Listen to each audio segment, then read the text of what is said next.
So we're going to bring in Nathan. And as I said before, he is the acting director of the Courage Foundation's Assange Defense Committee.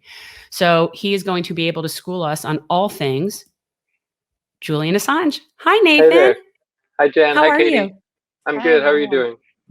Good. My producer has told me that you have been so incredibly supportive and helpful with us for putting this together. And I'm so appreciative because, as Katie can probably tell you, I really have no idea what I'm doing. I just like pretend, like kind of like the walking fraud syndrome. I just sort of like figure if I do it, it'll look right. But I know about that. Tell syndrome. us, yeah. You understand, walking fraud. It's like the first thing we learn in law school is the walking fraud syndrome. Tell us a little bit, if you can, what exactly is the legal background for the case? I mean, because I know and you know that this has nothing to do with 2016, but I think that has been what has been portrayed to garner the most consent to go against Julian Assange. So I think they use that, even though that's not what's really going on here. So if you would please explain exactly what the case is that he is being, that we're wanting to extradite him for. Sure. Yeah, it's a very common misconception and something definitely that younger viewers just wouldn't know about necessarily. I mean, I've been covering this case since 2010, actually, when these disclosures came out. Shortly after that, I joined the Chelsea Manning Support Network to cover the trial of Chelsea Manning, the most prominent source of WikiLeaks, who ended up being sentenced to 35 years in prison for disclosing all the materials that WikiLeaks later published. The Iraq war logs, the Afghan war logs, State Department cables, Guantanamo Bay files, all of this in 2010 and 2011 that Julian Assange is now indicted for publishing. And so, yeah, there's this kind of, I think the younger generation or others who are newer to this might not, they've only heard about Assange in relation and WikiLeaks in relation to Trump or Russia or 2016 and don't realize that this goes back a lot longer than that. Actually, a New York district court has ruled on the DNC leaks and has ruled that they acted like any other journalistic outfit and had every right to publish those. So this is about 2010, and this is about revenge, really. The United States was exposed. It had its war crimes and corruptions put on the headlines of newspapers around the world, and they were mad about it and wanted to do something about it. But the Obama administration at the time looked into that case and decided specifically not to indict Assange and WikiLeaks for publishing. They went after the source and it went after other sources aggressively in general using the Espionage Act against whistleblowers. But they did not cross this Rubicon, this red line of publishing because they felt there's no reason there's no logically coherent way to prosecute WikiLeaks and Assange, but not prosecute the New York Times, the Washington Post, everyone else who published these same files. And so they decided explicitly not to do that. But then the Trump administration got in charge. Jeff Sessions was the Attorney General. He and Mike Pompeo at CIA were especially vehemently aggressive about wanting revenge on Assange and WikiLeaks for these exposures. I mean, they put war crimes for the world to see, and it's a very rare thing for the U.S. to actually get exposed like that. And so they brought this unprecedented indictment. It's not just something to get, when they arrested him in 2019, they had this first charge that was just trying to paint him as a hacker, somebody who tried to help Chelsea Manning hack into this computer database. But 1 month later, they revealed a superseding indictment, and it became clear what this was really all about. And they included 17 charges of espionage, and they charged him with obtaining, receiving, possessing, and then publishing documents. So every step of the way is being criminalized here, and other journalists see that they're at risk here. For all the criticisms we've had of mainstream coverage over the years of this. The executive editors of the New York Times, the Washington Post, the Wall Street Journal have condemned these charges as explicitly dangerous to their profession and the future of investigative journalism. Just last month, the ACLU and Amnesty International wrote to the Biden administration saying the same thing, saying this is extremely worrisome. And so that's where we are now. I could go into more detail about the current legal situation or anything, but yeah, that's where we are now. Yeah, I find it interesting that they're able to charge him under the Espionage Act when, in fact, they do not have the evidence that he actually did any hacking, and they were totally unsuccessful in getting Chelsea Manning to testify against him and give that information. So I'm not understanding how they even have anything in which to go forward on an espionage case against Yeah, him. I think the word espionage is kind of a red herring here. They're not even saying that he's spying per se, but they're completely misusing the century-old, World War One Woodrow Wilson law, which was used for sedition and other what they considered traitors. Now against to basically anything that exposes national security, anything that really threatens what the U.S. considers its national interests. So they're just using this clearly politicized, clearly political crime to paint him as some kind of spy or hacker or something nefarious, but he's actually just a journalist who had the materials and the courage to do something that a lot of other journalists haven't done.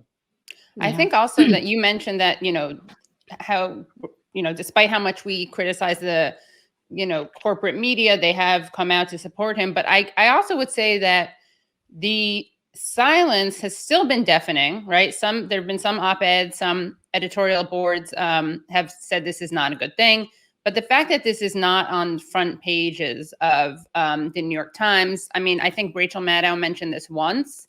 I think that it really is going to be a stain on the Fourth Estate, and people will look back at this in history as a really dark chapter of the media ignoring what is undeniably an attack on the press. And I think that, it's interesting because on Useful Idiots, the show I have with Matt Taibbi, we had on Daniel Ellsberg last week. And, some blue check resistance types, like what's his name, Bob Cheska or something, who's like site is Daily Banter. Like I wouldn't want to give them any attention, but the site is so bad that it's actually pretty incriminating just to have that be seen. But he tweeted, some K-Hive terrible person tweeted like some stupid emoji about this event. And then this guy who's apparently a liberal, journalist tweets out, good luck, a blank blank holes about me and Jen hosting this. And I was like, so what do you think about Daniel Ellsberg? And of course, he thinks Daniel Ellsberg is great. And I would just remind people that Daniel Ellsberg is an advocate for Snowden, Manning, and Julian Assange. Sorry. So like, if he's your hero, if he's a hero and you consider him morally righteous, then you're going to have to either admit that you're a liar, you're, if not stupid, you have whatever the left can call, I don't want to say Trump derangement syndrome because that's a right-wing term, but you have blue brain or something. And you just have no integrity. You don't care about free press. You don't care about any of these principles that you claim to care about. I'm not doing the best job reaching out to people right now, if I'm being honest, but I'm still, whatever. I'm just making people confront.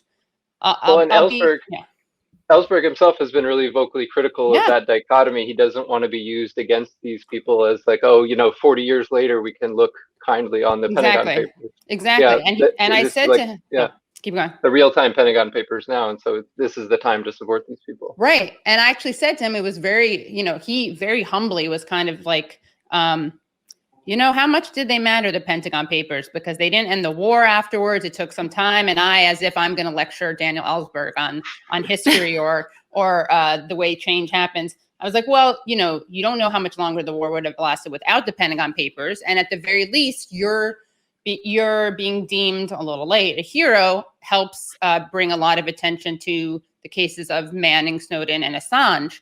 And he was like, yes. It has now been established that you can be a good whistleblower like Daniel Ellsberg, as opposed to the bad whistleblowers. And he's like, there's a direct relationship between people all of a sudden liking me and using that to denigrate the others. And he brought up an article in the New Yorker that Malcolm Gladwell wrote that was based on that precise premise. And as Ellsberg said, he wrote a response letter.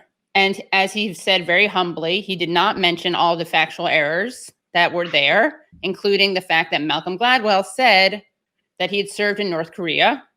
It was actually North Carolina. I know those are confusing places. We all get them mixed up, right? Who hasn't confused those two places? And the New Yorker did not publish a response by Daniel Ellsberg. Daniel Ellsberg of Pentagon Papers fame. The New Yorker decided it was okay to run a piece by Malcolm Gladwell and not publish a response from the person who the piece was about. So David Remnick, I would call on you to correct that piece, maybe run that piece, maybe cover what's happening now with Assange. And it really is a travesty, and all the ick factor and all the kind of emotional, 2016, he helped Hillary. That's not what this is about legally. It's not. So exactly right. Yeah. And you were talking about although there are some editorials and editors coming out against this, there is still a real feeling of silence. And I definitely feel that in the US. I think because the legal proceedings are in the UK, that Americans and American journalists on TV especially have felt able to just say, okay, this is a UK matter, let's let them deal with it. But he's not in prison for anything besides what the US is charging him with. The US is calling the shots here. They could drop this at any moment. This was, Trump's indictment, and it's now on the Biden administration and Merrick Garland to drop that or not. So when he had the extradition case in September 2020 in London, in January of this year, the judge actually ruled not to extradite him on medical grounds, that doing so would put him at suicide risk. That's how bad US prisons are. That's how widespread solitary confinement is, and how poor mental health care is in US prisons. But the US is appealing that decision because they still want to extradite him. But they filed that appeal paperwork before Merrick Garland had been confirmed. And so Merrick Garland has a perfect opportunity to look at this case. He is talking a lot, the administration is talking a lot about return to sanity, a return to normalcy. Let's undo the Trump aggressions and excessive actions and everything. Here's one of the most extreme ones, and a perfect opportunity to drop this case and revert back to the right decision.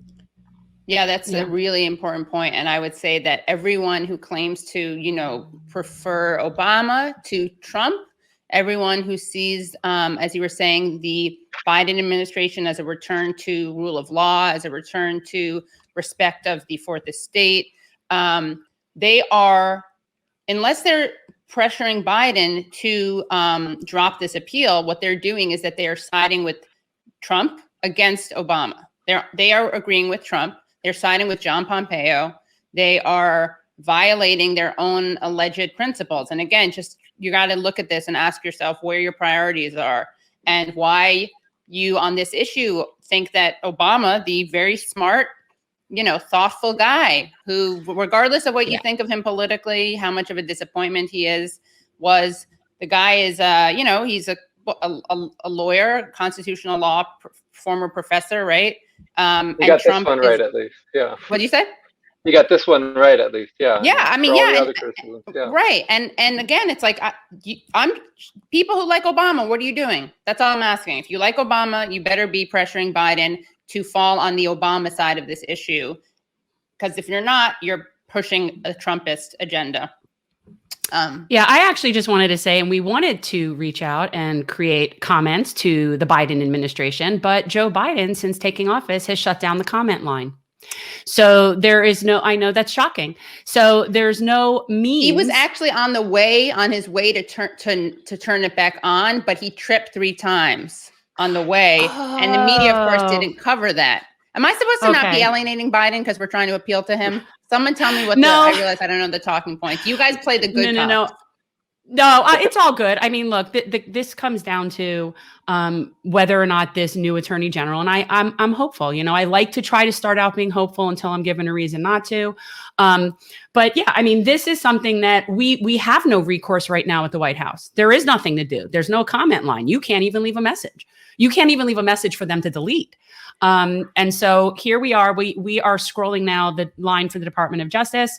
The script that we have is in the comments. And I opened this doing it, leaving a message for my senator. I've already done the Department of Justice. They've probably heard from me enough. I called my senator this morning, and somebody rightfully is asking, what impact could that have for us to reach out to our senators? And I don't know, other than it's kind of fun to flood Marco Rubio's inbox with witty banter. But it seems that that's, at least going to get attention and at least possibly move them to understand. I mean, at least in other states. I mean, I'm kind of at lack of hope for here. You definitely, want to communicate that this is something that should be an issue of the new Justice Department, that we can't just let it keep going in the UK and think that it'll just sort itself out. This is an issue of Biden's first 100 days, something that he should drop immediately. And just, I really appreciate you guys putting this together and getting the word out. I think it's been, difficult to get the word out really widely. And for those other actions, I just want to mention, check out assangedefense.org. We've started this group we have chapters around the country to start organizing support. In the pandemic, most of our events obviously have been online, but before that, we were starting to do some in-person rallies and demonstrations and panel talks. So we have in LA, San Francisco, DC, New York, we have these chapters, and you can get involved. You can meet other people who are supporting this issue and find out ways to. So yeah, assangedefense.org is the main one that we're wanting to get the word about. Thank you so much, Nathan, for kicking this off and really giving us a good sort of basis. And we have our first panel that is ready to come on. And so we're going to say goodbye, and we're going to have everybody be supporting assangedefense.org. I'm sure that is also in our description below, as I understand that all of your stuff is down there as well. So thank you so much. Thank you both so much. I really appreciate this. Thank you so much. Bye. Thanks for watching. If you want to support our mission to transform politics into service, please like this video, subscribe, follow us on social media, and consider joining our Patreon, where you'll get early access to our interviews as well as other exclusive content. Links are in the description. Peace out.